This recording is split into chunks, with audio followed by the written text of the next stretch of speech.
إن الحمد لله نحمده ونستعينه ونستغفره ونؤمن به ونتوكل عليه ونعوذ بالله من شرور أنفسنا ومن سيئات أعمالنا من يهده الله فلا مضل له ومن يضلله فلا هادي له وأشهد أن لا إله إلا الله وحده لا شريك له وأشهد أن محمدا عبده ورسوله أما بعد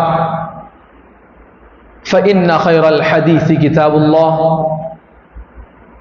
وخير الهدي هدي محمد صلى الله عليه وسلم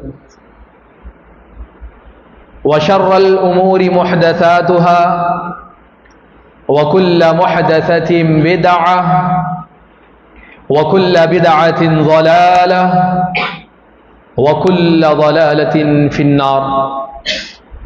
أعوذ بالله السميع العليم من الشيطان الرجيم. بسم الله الرحمن الرحيم. يا أيها الذين آمنوا اتقوا الله حق تقاته ولا تموتن إلا وأنتم مسلمون. يا أيها الناس اتقوا ربكم الذي خلقكم من نفس واحدة وخلق منها زوجها وبث منهما رجالا كثيرا ونساء واتقوا الله الذي تساءلون به والأرحام إن الله كان عليكم رقيبا. يا أيها الذين آمنوا اتقوا الله وقولوا قولا سديدا يصلح لكم أعمالكم ويغفر لكم ذنوبكم ومن يطع الله ورسوله فقد فاز فوزا عظيما. قال الله تعالى في القرآن المجيد والفرقان الحميد: ما ترى في خلق الرحمن من تفاوت فارجع البصر هل ترى من فطور.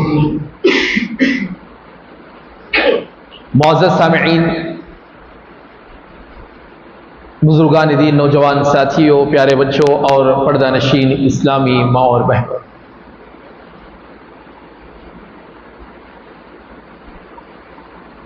اللہ رب العالمین نے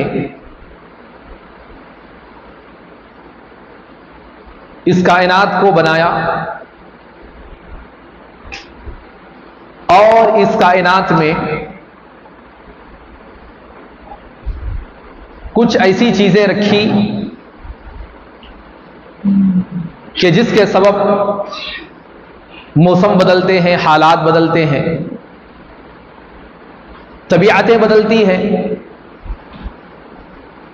اور یہ سلسلہ جاری ہے.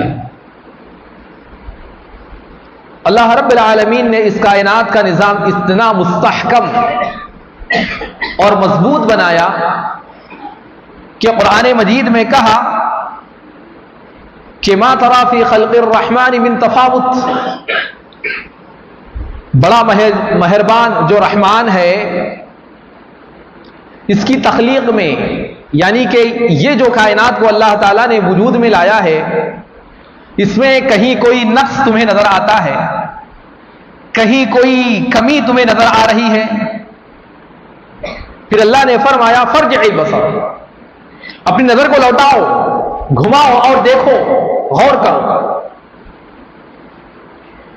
پھر اللہ تعالیٰ نے فرمایا هل ترى من فطور، کیا پھر تمہیں کچھ کمی نظر آئی، کچھ نقص نظر آیا، کچھ نظام درہم برہم نظر آیا، یا پھر کائنات کے نظام میں کچھ خلل پڑ رہا ہے، کوئی اس میں انٹرفیس کر رہا ہے، کوئی دخل اندازی کر رہا ہے؟ کوئی کچھ نہیں کر رہا، لیکن اللہ تعالیٰ کا نظام جاری ہے. سورج وقت پر مشرق سے طلوع ہو رہا ہے، مغرب میں ڈوب رہا ہے، پھر اس کے بعد چاند اپنا کام کر رہا ہے. یہ سورج اور چاند کی تبدیلیوں سے دن اور رات کے حالات ہم دیکھ رہے ہیں. سورج کی وجہ سے دن نظر آ رہا ہے، رات کی تاریکی میں چاند ہونے کی وجہ سے رات کی تاریکی میں بھی ہم اپنے ضروریات کو مکمل کر رہے ہیں. لہذا جب یہ دن رات بدل رہے ہیں، سورج اور چاند کا یہ جو معاملہ ہو رہا ہے، اسی کی تبدیلی سے موسموں کی تبدیلی واقع ہو رہی ہے. الحمدللہ ہم موسم گرما سے گزرے اور اب الحمدللہ موسم سرما سے ہم گزر رہے ہیں. اور محترم سامعین، یہ جو موسم سرما ہے، اللہ کے رسول صلی اللہ علیہ وسلم نے موسموں کے لحاظ سے بھی ہمیں تعلیمات دی ہیں کہ کون سا موسم ہے، کس لحاظ سے ہمارے لیے بہتر ہو سکتا ہے. خصوصاً موسم سرما کی بڑی فضیلتیں قرآن و احادیث میں ہمیں ملتی ہیں. یہ جو سرد ایام ہوتے ہیں، سردی کے ایام ہوتے ہیں، یہاں پر عبادتیں جو کی جاتی ہے اس کی فضیلتیں بڑھا دی گئی ہیں. جیسا کہ سردی کے موسم میں عام طور پر کیا ہوتا ہے، انسان فرائض کے معاملے میں کوتاہی کا شکار ہوتا ہے. کیونکہ موسم سرد ہے، طبیعت جلد مائل نہیں ہوتی. وہی گرمیوں میں بستر چھوڑ کر ہم باہر نکل جاتے ہیں، گرمی کی تپش کو برداشت نہیں کرتے، گھر سے باہر ہے تو سکون نظر آتا. لیکن سردی کا معاملہ یہ ہے کہ ہر کوئی کمبل اوڑھ کے بیٹھ جاتا، بستر چھوڑنا نہیں چاہتا. جو عبادتیں ہم سے فرائض کے معاملے میں ہوتی ہے، اس میں کوتاہی کا ہم شکار ہو جاتے ہیں. گھر سے نکلنا طبیعت پر بڑا گراں گزرتا ہے. تو محترم سامعین، جس کی وجہ سے اکثر ہماری نمازیں فوت ہونے لگتی ہیں، جو کہ ہمارے لیے بہت بڑا معمہ ہے، کیونکہ فرائض کا معاملہ یہ کوئی چھوٹا معاملہ نہیں. لہذا اگر ایسے وقت میں اگر ہم ثابت قدمی کا مظاہرہ کریں تو حدیث سنیے کہ اللہ کے رسول صلی اللہ علیہ وسلم فرماتے ہیں کہ اللہ تعالیٰ دو بندوں سے بہت خوش ہوتا ہے. دو بندے ایسے ہیں کہ اللہ تعالیٰ جن سے بہت خوش ہوتا ہے. پھر ان میں سے ایک کا ذکر کرتے ہوئے آپ صلی اللہ علیہ وسلم نے فرمایا، ایک وہ شخص ہے جو رات سرد ہونے کے باوجود، رات ٹھنڈی ہے، بستر گرم ہے، روم سارا کا سارا بہترین انتظام کر کے ہم نے سردی سے اپنے آپ کو بچانے کے لیے بنا رکھا ہے، لیکن اس کے باوجود وہ جو اللہ کا بندہ ہے وہ کیا کرتا ہے، اپنے بستر کو چھوڑ کر کھڑا ہو جاتا ہے، چھوڑ دیتا ہے، کھڑے ہو جاتا ہے. پھر اللہ کے رسول نے فرمایا وضو کرتا ہے. وہ اب وضو کر رہا ہے. الحمدللہ آج تو ہمارے پاس انتظامات ہے، جس کے پاس اللہ تعالیٰ نے حیثیت دی، استطاعت دی، گیزروں کا استعمال ہم کر رہے ہیں. لیکن بہت سارے ہمارے مسلمان بھائی ایسے بھی ہیں جن کے پاس یہ انتظام نہیں ہے. لیکن اگر وہ اللہ کے لیے کھڑے ہو رہے ہیں بستروں سے اور جا کر ٹھنڈے پانی سے وضو کر رہے ہیں، نیند کو توڑنا، پھر ٹھنڈے پانی سے سرد کی رات میں اپنے اعضائے وضو کو دھوتا ہے اگر کوئی شخص، پھر وضو کر کے نماز میں مصروف ہو جاتا ہے. وضو کر کے رات کی تنہائی میں جہاں پر ٹھنڈ بج رہی ہے وہ اللہ کی رضا کے لیے نماز میں کھڑے ہو جاتا ہے. تو اللہ تعالیٰ ایسے وقت میں فرشتوں سے پوچھتا ہے، اللہ تعالیٰ فرشتوں سے پوچھتا ہے میرے اس بندے کو کس کام نے اس عمل کو کرنے پر ابھارا ہے، وہ کیا چیز ہے جس کی وجہ سے میرا بندہ اپنی خوبصورت نیند کو چھوڑ کر، آرام دہ بستر کو چھوڑ کر میرے پاس کھڑا ہو گیا، یہ کیا معاملہ ہے، اس کا کیا معمہ ہے. فرشتوں سے اللہ تعالیٰ سوال کرتا ہے. تو فرشتے کہتے ہیں اے ہمارے پروردگار، تیرے پاس موجود نعمتوں کو حاصل کرنے اور تیرے عذاب سے بچنے کا شوق اس کے اندر پیدا ہو گیا ہے. تیرے پاس جو جنت کی نعمتیں تو نے رکھی ہے اس کو پانے کی تلاش میں یہ کھڑا ہو گیا ہے، اور تیرے پاس جو عذابات ہیں، جہنم کے جو خوفناک مناظر تو نے بیان کیے ہیں، اس کا ڈر اس کے دل میں ہے اور اس عذاب سے وہ اپنے آپ کو بچانا چاہتا ہے. تو محترم سامعین، اللہ تعالیٰ اس وقت فرشتوں سے کہتا ہے، فرماتا ہے کہ میں اسے وہ چیز عطا کروں گا جس کی امید اس نے مجھ سے لگا رکھی ہے، اور ہر وہ چیز سے میں اسے محفوظ کرتا ہوں جس کا خوف اس کے دل میں بیٹھا ہوا ہے. اللہ تعالیٰ معاف کر دیتا ہے ایسے شخص. یہ جو نعمتیں اللہ کی چاہتا ہے طلب کرنے کے لیے اللہ کی راہ میں کھڑا ہو گیا، اللہ تعالیٰ اس نعمتوں سے مالا مال کرتا ہے، اور جس عذاب سے ڈر کر یہ کھڑا ہو گیا ہے اللہ تعالیٰ اس عذاب سے اسے محفوظ کر دیتا ہے. اور یہی اصل کامیابی ہے، اللہ کی نعمتوں کے حوالے ہو جانا اور اپنے آپ کو عذاب سے بچا لینا، یہی کل کامیابی ہماری یہی ہے. تو لہذا محترم سامعین دیکھیے کتنی بڑی فضیلت ہے. اگر کوئی اللہ کے لیے، اللہ کی رضا کے لیے نفل نماز ادا کر رہا ہے، بس وہاں پر قربانی کیا ہے؟ اپنی چاہتوں کی قربانی. اپنی آرام کی قربانی، اپنے راحت کی قربانی اگر کوئی دے کر اللہ کے سامنے کھڑے ہوتا ہے تو پھر اللہ تعالیٰ ایسی شخص کی مراد کو پوری کر کے ایسے شخص کو بامراد بنا دیتا ہے۔ اسی طرح محترم سامعین، سردی کے ایام میں وضو کی فضیلت کو بھی بڑی اہمیت دی گئی ہے، وضو کی فضیلت بیان کی گئی ہے، خصوصاً سرد کی رات میں، جب سردی کی رات ہوتی ہے تو پانی بہت زیادہ ٹھنڈا ہوتا ہے، خصوصاً آج ہمیں یہاں پر کم نظر آتا ہے، سردی یہاں پر کم ہوتی ہے، لیکن اس عرب کو، سعودی عرب کو یاد کیجیے آپ، عربستان جو ہے، ریگستان جو ہوتا ہے، ٹھنڈی بڑی زبردست ہوتی ہے، گرمی میں بھی شدت، ٹھنڈی میں بھی شدت، اسی کا بیان ہے کہ ٹھنڈی کی رات موسم ٹھنڈا ہوتا ہے، پانی ٹھنڈا ہوتا ہے، لیکن اس کے باوجود بھی ایک شخص ان دشواریوں کو قبول کرتے ہوئے وضو کرتا ہے تو پھر وہ اجر و ثواب کا مستحق قرار پاتا ہے کہ اللہ کے رسول صلی اللہ علیہ وسلم فرماتے ہیں الا انبئکم ما یمحو اللہ به خطایا ما یمحو اللہ به الخطایا ویرفع به الدرجات، کہ کیا میں تمہیں ایسا عمل نہ بتاؤں جس کے ذریعے سے تمہارے گناہوں کو بھی مٹا دیا جائے اور تمہارے درجات کو بھی بلند کر دیا جائے۔ یکساں دو فضیلتیں پا جائیں آپ، ایک تو تمہارے برے عمل کو مٹایا جا رہا ہے اور تمہاری فضیلتوں کو بڑھایا جا رہا ہے، کیا میں تمہیں ایسا عمل نہ بتاؤں؟ تو صحابہ نے کہا کہ اللہ کے رسول ضرور بتائیے، تو آپ صلی اللہ علیہ وسلم نے اس وقت فرمایا اسباغ الوضوء علی المکارہ، کہ جب تمہارا دل نہیں چاہتا، طبیعت مائل نہیں ہوتی، تم آرام کرنا چاہتے ہو، ایسے وقت میں اپنے اس آرام اور چین کو قربان کر کے تم اٹھ کر مکمل وضو کرتے ہو، اسباغ الوضوء، مکمل وضو کرتے ہو، طبیعت پر گرا ہونے کے باوجود بھی وضو تم مکمل کرتے ہو، مسجدوں کی طرف زیادہ تم قدم بڑھاتے ہو اور ایک نماز کے بعد دوسری نماز کا تم انتظار کرنے بیٹھتے ہو، یہ اعمال دین کے محافظ اور پہرے دار ہیں۔ یہ جو اعمال ہے تمہارے، یہ تمہارے دین کی حفاظت کرنے والے ہیں، جس کی ابتدا سرد رات کی ٹھنڈی سے ہو رہی ہے۔ اگر یہ معاملہ ہمارے ساتھ ہو رہا ہے تو گویا کہ ہم اپنے دین کے محافظ ہیں، اپنی دین کی حفاظت ہم کر رہے ہیں۔ تو لہذا محترم سامعین، یہ بہت بڑا عمل ہے جو ہمارے درجات کو بھی بلند کر رہا ہے اور ہمارے گناہوں کو بھی مٹا رہا ہے۔ اسی طرح محترم سامعین، بعض عبادتیں ایسی ہیں جو اس موسم میں آسانی کے ساتھ ادا کر سکتے ہیں، آسانی کے ساتھ ادا کی جا سکتی ہے، کیونکہ سردی کے ایام میں کیا ہوتا ہے، دن مختصر ہوتا ہے، ہم جانتے ہیں، اور ماحول بھی کیا ہے، خوشگوار ہوتا ہے، زیادہ بالکل بے چین کرنے والا نہیں ہوتا، ٹھنڈا موسم ہوتا ہے، تو لہذا طبیعت بھی ہماری بحال رہتی ہے۔ تو ایسے وقت میں عبادتوں سے ہم فیضیاب ہو سکتے ہیں، کہ اس لیے کہ اس ایسے موسم میں جب اس وقت ایسے حالات ہے، روزہ رکھنے میں زیادہ دشواری پیش نہیں آتی۔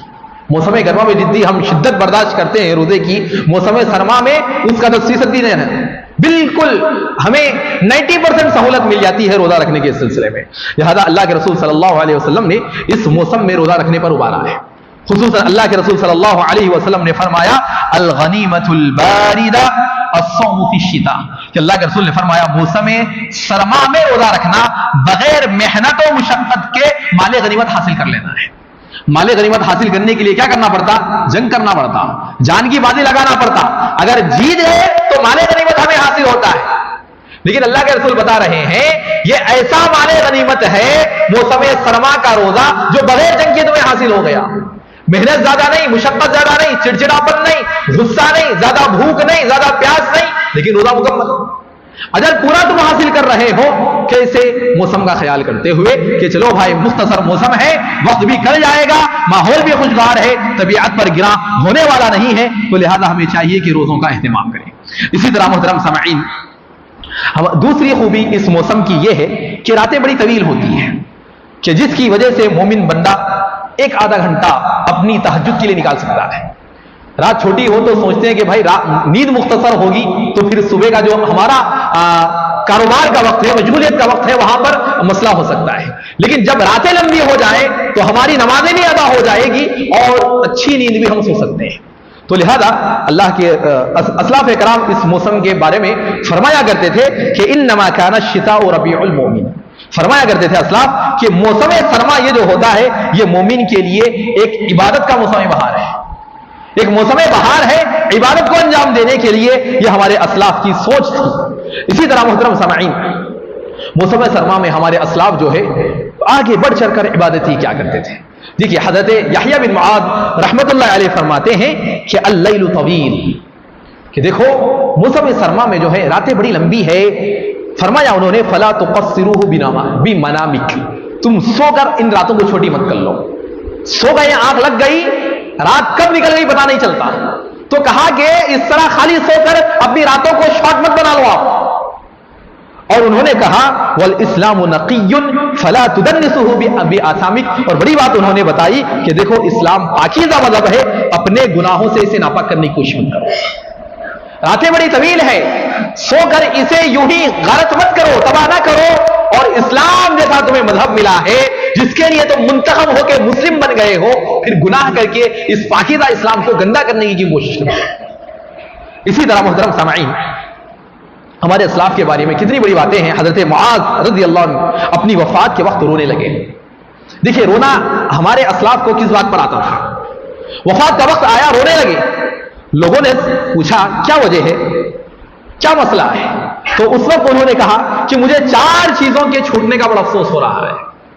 میں جب وفات پا رہا ہوں 4 چیزیں مجھ سے چھوٹ رہی ہیں، یہی سوچ کر میں رو رہا ہوں. 4 چیزیں کیا تھی کہ پہلی چیز موسم گرما کے دنوں کے چھوٹنے پر جن میں روزہ رکھا کرتا تھا. موسم سرما میں وہ روزہ رکھا کرتے تھے. ان کا یہ کہنا ہے کہ اب میں مر رہا ہوں، اب یہ موسم سرما مجھ سے جدا ہو رہا ہے، لہذا میری عبادتیں نہیں ہوں گی، اس پر مجھے افسوس ہے. اور اسی ساتھ انہوں نے کہا موسم سرما کی ٹھنڈی راتوں میں جن میں میں تہجد کا اہتمام کیا کرتا تھا. موسم سرما کی ٹھنڈی راتیں تھی، لیکن اللہ کی رضا مندی کے لیے اپنے نفس کو کچل کر میں اللہ کی عبادت کیا کرتا تھا. یہ موسم سرما کی جو راتیں ہیں یہ مجھ سے جدا ہو رہی ہے، اس لیے مجھے رونا آ رہا ہے. اسی طرح کہا کہ علماء کی علمی مجلسوں اور نیک لوگوں کی صحبت سے میں محروم ہو رہا ہوں، اس لیے مجھے میری وفات کے وقت رونا آ رہا ہے. یہ ہمارے اسلاف کی اعلیٰ سوچ ہے جو ہم سوچ بھی نہیں سکتے اس بارے میں. کیا ایسا کوئی ایک عبادت کا مرحلہ آئے اور وہ ہمارے ہاتھوں سے نکل جائے اور ہماری آنکھ میں آنسو آئے. اللہ اکبر، بہت بڑی بات ہے. ایمان دلوں میں ساری منور ہونا چاہیے. پہاڑ جیسا ایمان جب دل میں آئے گا تبھی ہماری آنکھیں اشبار ہو سکتی ہے. لہذا یہ ہمارے اسلاف پر مکمل طور پر آیا تھی.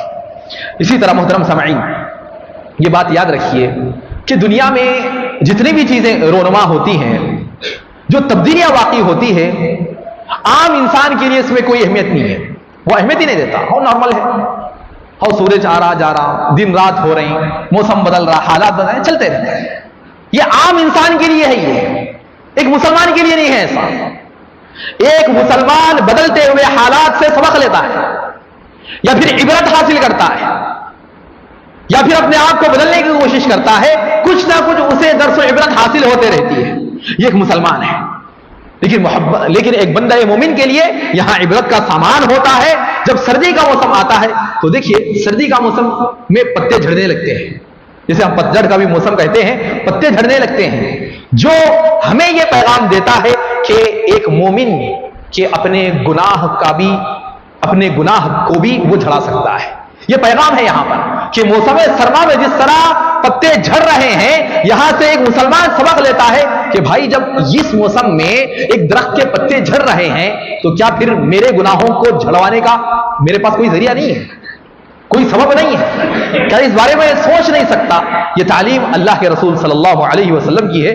دیکھیے حضرت ابو ذر غفاری فرماتے ہیں کہ ایک مرتبہ موسم سرما ہے، اللہ کے رسول صلی اللہ علیہ وسلم گھر سے نکل گئے اور آپ صلی اللہ علیہ وسلم نے درخت سے پتوں کو جھڑتے ہوئے دیکھا.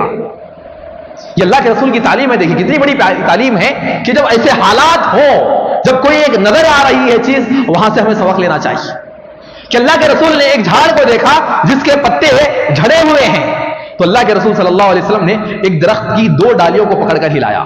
صحابہ موجود تھے.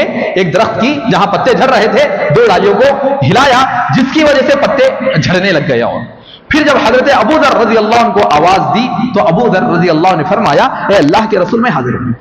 اس کے بعد آپ صلی اللہ علیہ وسلم نے فرمایا کہ مسلمان بندہ، یعنی کہ اس کیفیت کو بتانے کے بعد کہا کہ مسلمان بندہ جب اللہ کی خوشنودی حاصل کرنے کے لیے نماز ادا کرتا ہے تو اس کے گناہ ایسے ہی جڑ جاتے ہیں جیسے اس درخت کے پتے جھڑ رہے ہیں.